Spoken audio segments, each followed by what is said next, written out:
UNI junior Isaiah Weston has showed big playability for UNI football since his freshman season in 2017. It showed up again on Saturday when he raced 75 yards for a score on the opening offensive play of the game.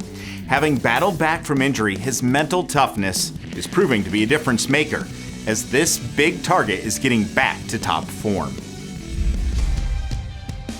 The 2019 season was a bounce-back year for Isaiah Weston.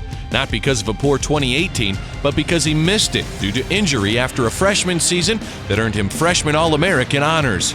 He led the team that sophomore year in 2019 with over 1,000 receiving yards and 10 touchdowns and earned him All-American distinction again.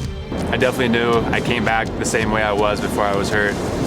And then the evaluation part of what I can fix was releases, working on techniques and craftsmanship, kind of taking advantage of what DBs do.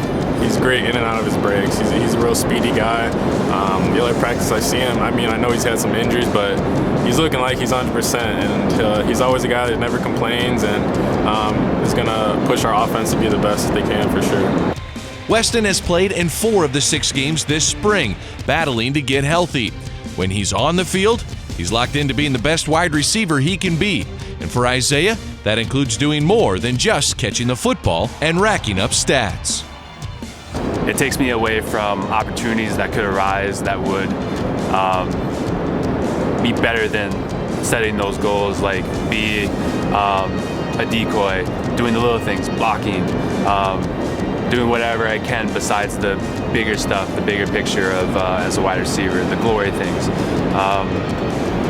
My mindset is go in and take every opportunity.